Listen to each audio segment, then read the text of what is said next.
Hello बच्चों, good morning. I hope आप सब बहुत अच्छे होंगे मेरे प्यारे 12th के बच्चों। तो आज बेटा क्या करने जा रहे हैं, आज हम अपना पीएसआर खत्म करने जा रहे हैं। जो चेंज इन पीएसआर कई दिन से चल रहा है ना, आज उसका हम एंड करने जा रहे हैं, उसकी समाप्ति कर देंगे आज। ठीक है, अब बेटा मेरी बात को सुनो ध्यान से। अभी तक जो भी क्वेश्चंस मैंने आपको करवा दिए, मतलब जो भी मैंने आपको बता दिया था, वो सब सारा मतलब वो था जो फुल फ्लैश से अलग था। मतलब कंप्लीट क्वेश्चन को छोड़ के बाकी सब कुछ हम कर चुके हैं इस चैप्टर में। एक बस मैंने आपको फुल फ्लैश क्वेश्चन ही नहीं कराया, जो बाकी मैं आपको सब कुछ करा चुका हूं। ठीक है बेटा, यानी कि हमने फुल फ्लैश को अगर हटा दिया जाए तो उसके अलावा हमने सारा कुछ ऑलरेडी बेटा कर लिया है। तो आज मैं आपको एक फुल फ्लैश क्वेश्चन कराने जा रहा हूं। देखो एग्जाम्पल के थ्रू मैं आपको समझाऊंगा।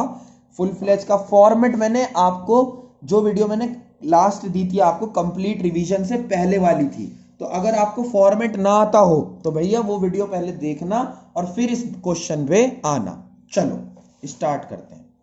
क्वेश्चन में कह रहा है Ashok, Bhim and Chetan our partners in. अब इसके बाद आप कोई भी क्वेश्चन कर लो, क्वेश्चन करते जाओ, मुझसे डाउट पूछते जाओ। Ashok, Bhim and Chetan were partner in a firm sharing profit and loss 3-2-1 में। कितने में बेटा? 3-2-1 में। कह रहा है their balance sheet as follows. उसकी बैलेंस शीट दे रखी है। क्रेडिटर है, बिल पेबल है, जर्नल रिजर्व है, कैपिटल्स है, यहां पर लैंड है, बिल्डिंग है, प्लांट है, स्टॉक है, डेटर है, बैंक है। ठीक है बेटा, अब इसके बाद ना कोई भी क्वेश्चन कर लेना इस क्वेश्चन के बाद। नेक्स्ट है बेटा अशोक, भीम और Chetan decided to share future profit and loss equally. कैसे equally? With effect for this. Goodwill दे रखी है, ये सब दे रखा है। चलो स्टार्ट करते हैं।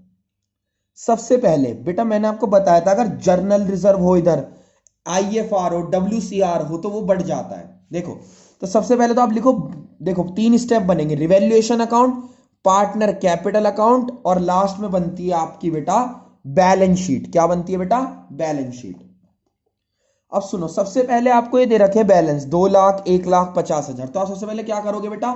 सबसे पहले आप करोगे बाय बैलेंस बीडी। कितना? 2 लाख, 1 लाख और 50,000। मैं फिर कह रहा हूं, जिसने फॉर्मेट ना देखा हो पहले फॉर्मेट देख ले।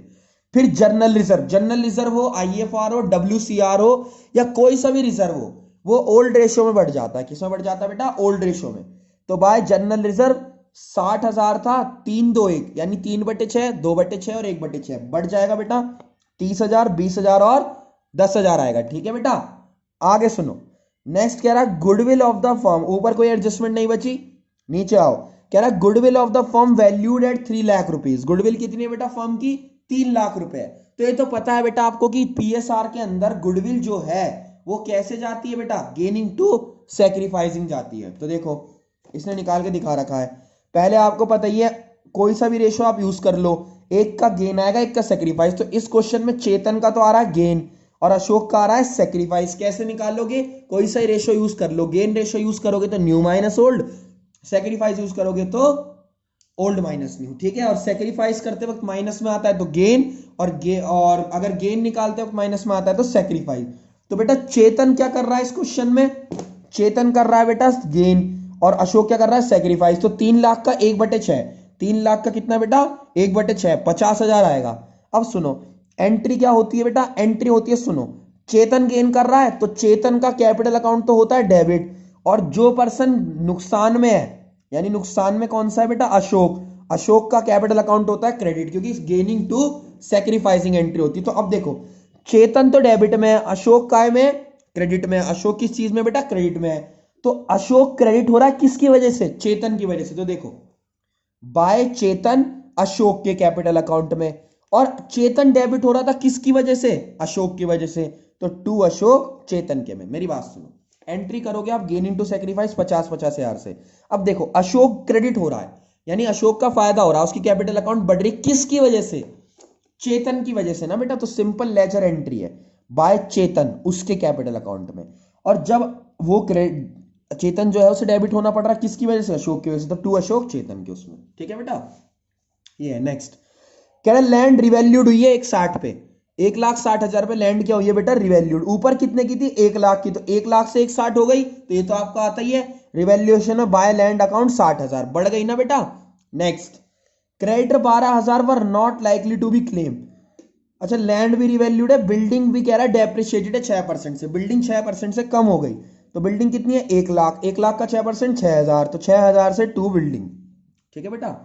नेक्स्ट कह रहा है creditors 12,000 were not likely to claim, 12,000 वाले क्रेडिटर पैसे नहीं मांग रहे, 12,000 वाले क्रेडिटर पैसे नहीं मांग रहे, तो अब क्या होना है, जब क्रेडिटर पैसे नहीं मांग रहे तो क्रेडिटर कम हो गए, लायबिलिटी कम होगी तो बाय साइड आएगी, तो बाय क्रेडिटर 12,000। ठीक है बेटा। अब टोटल कर लो इसका 72,000, 72,000 माइनस करोगे 6,000, बचेगा 66,000। ओल्ड रेशो कितनी है 3:1, उसमें प्रॉफिट को डिवाइड कर लो, गेन ऑन रिवैल्यूएशन। अब जो यहाँ गेन आया है वो ट्रांसफर हो जाएगा यहाँ पर, तो बाय रिवैल्यूएशन गेन हमने ट्रांसफर कर दिया, सब कुछ हो गया।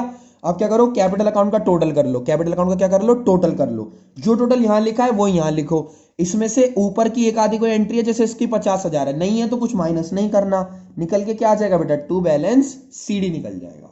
ठीक है। अब आपको लास्ट स्टेप करना है, that is balance sheet. Balance sheet में क्या करना है, जो लायबिलिटीज की वैल्यू चेंज होके आई है उनको तो चेंज करके लिखना है लायबिलिटी साइड, ऐसी एसेट्स में जिनमें चेंज हुआ है उनमें चेंज करके लिखना है, बाकी सब कुछ सेम।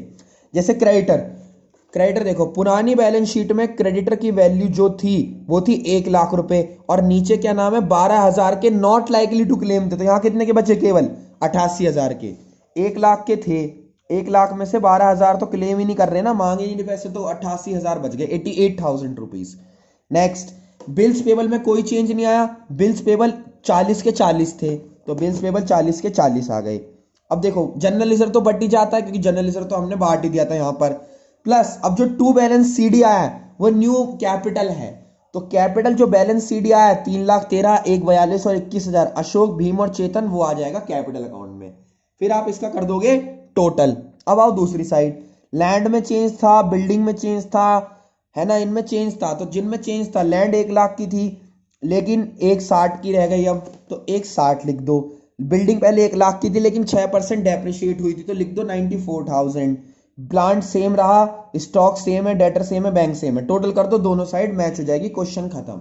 तो बेटा ऐसे में क्या होता है, फुल फ्लेज में क्या होता है, पहले बनता है रिवैल्यूएशन, फिर बनता है पार्टनर कैपिटल अकाउंट, और फिर बनती है बैलेंस शीट, और इस तरीके से बेटा पूरा क्वेश्चन खत्म हो जाता है। अब आप क्वेश्चन करते रहो, मुझसे डाउट पूछते रहो, कोई भी दिक्कत आए तो मुझसे प्लीज पूछ लेना। अच्छा मैं आपको एक चीज सिखा दूं, मैंने आपको बताया था जब स्टेटमेंट बेस्ड होता है, यानी जब ये लाइन लिखी हो an adjustment entry to effect the record, तो बेटा जब भी एडजस्टमेंट रिकॉर्ड होता है यानी एडजस्टमेंट वाली एंट्री होती है, तो जो रिवैल्यूएशन का प्रॉफिट होता है वो मैंने आपको बताया था गेनिंग टू सैक्रिफाइसिंग जाता है, तो उसकी एंट्री तो आप गेनिंग टू सैक्रिफाइसिंग करना। और जब बाद में आप बैलेंस शीट बनाओगे, क्या बनाओगे बेटा, बैलेंस शीट बनाओगे, तो जब आप ये वाली बात लिखी होगी ना कि giving effect to the arrangement, मतलब कि पास्ट एंड एडजस्टमेंट एंट्री, या they do not want to record the effect, तो बेटा जो लायबिलिटीज की वैल्यू थी पहले, चाहे वो चेंज भी हो गई, उनका स्टेटमेंट में तो आप यूज करोगे रिवैल्यूएशन की, लेकिन जब नई बैलेंस शीट बनाओगे ना तो उनमें वैल्यूज चेंज करके मत लिखना, एसेट्स की और लायबिलिटी की वैल्यूज वही रहने देना। जैसे कि कह रहा स्टॉक इंक्रीज हुआ है 2,20 तक, स्टॉक कितने का है बेटा 2,00,000 का था, 2,20 तक बढ़ा, तो अगर रिवैल्यूएशन की स्टेटमेंट आप बनाओगे, क्योंकि गेनिंग टू सैक्रिफाइसिंग जाना है, वो एडजस्टमेंट वाली बात आ रही है, तो उस कंडीशन में क्या करोगे आप, इसमें तो यूज कर लोगे, यानी 20,000 से स्टॉक को प्रॉफिट साइड मान लोगे, है ना। लेकिन जब आप नई बैलेंस शीट बनाओगे तो उसमें स्टॉक को आप 2,00,000 ही रहने देना।